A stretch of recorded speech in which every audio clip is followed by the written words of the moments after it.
been talking about religion quite a bit lately, and I'm really sorry for that, especially to the American people. What you believe in, the good parts, the love in your heart has been used against you, basically, to make, against us all. But with America, it's a whole system, a way of a country behaving that's built on waiting for somebody else. But I'm leaving religion for a bit, says she, with my Bible in my hand. Because we are coming on to dreams. Now, dreams are where I get most of my information from, right? And that sounds nuts. We're not allowed to know that we can link with stuff in dreams. So, and it actually says in Michael, as his name is, but it says it in any Bible, Matthew chapter 7 verse 7. Ask and it shall be given to you. Seek and ye shall find. Knock and it shall be opened to you. For everyone that asketh receiveth, and he that seeketh findeth. And to him that knocketh it shall be opened.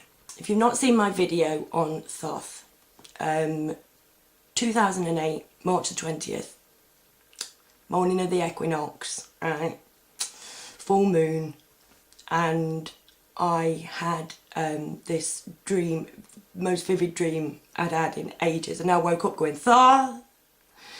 And I'm like, Thoth, I'm sure I've heard that name. Isn't that an Egyptian chap thing? So I went onto the internet and looked this chap up, and over the next few years, more and more came to light that it's like, whoa, this is not just scary, this is just, I'd heard the name and that was it, right? But when I looked up about the chap, he was responsible for judging souls. He was associated with equinoxes and the moon, right? He was a very amazing being, originally from Atlantis, with the powers to transgress,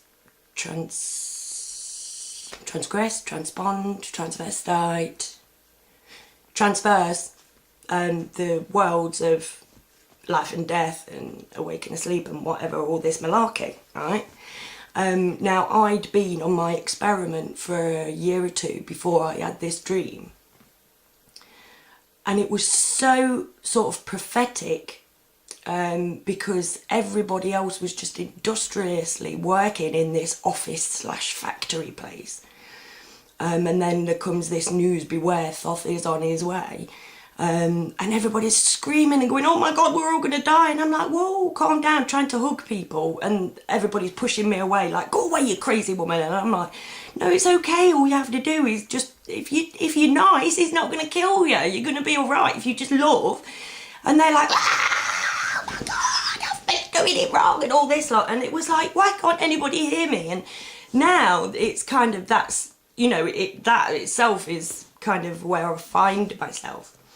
But then it was about 3 days later, I thought, right, went to bed at night and I'm like, please tell me some more information. Because I'd spent a few days getting my head around the Thoth thing, thinking this is just freaky. But I went to bed a few nights later and I'm like, please give me some more information. And literally I woke up and it was like this starry night sky, clear as a bell. You'll prove it through sacred geometry. Now that meant nothing to me back then. But over the years I've learnt about sacred geometry, and actually it's been in my videos, you know, the flowers that look like pentagram. Sun that's a 6-pointed star when it's viewed through certain lenses.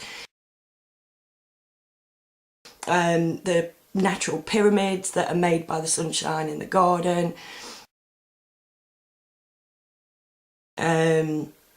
You know, Freemasonry symbology is everywhere in human nature. The snail shell is a beautiful expression of sacred geometry. But like at the time, I'm like, through sacred geometry, I'd heard of sacred geometry, but then it's took that couple of years for it to sink in. Well, hold on a minute. You can see evidence of sacred geometry in the planning of buildings, in stonework, or everywhere, in symbology of certain groups, church, Freemasonry, monarchy, that kind of thing. You know, they know this. They know about sacred geometry, right? But we aren't taught about sacred geometry in school. We have to find that out for ourselves. Over the years, I've carried on doing that because I was like, well, this is two things, right, that have been brought to my attention while I was asleep. Yesterday, I had one of those dreams. Well, it wasn't really prophetic or anything, but my nana was in my dreams. Now, my nana has been coming to my dreams quite a bit recently. And she got these beautiful, sparkling blue eyes, like the most crystal blue sea. It was like, wow. You know, I was looking at it and I was like, oh my word. And I happened to speak to my mum on the phone yesterday.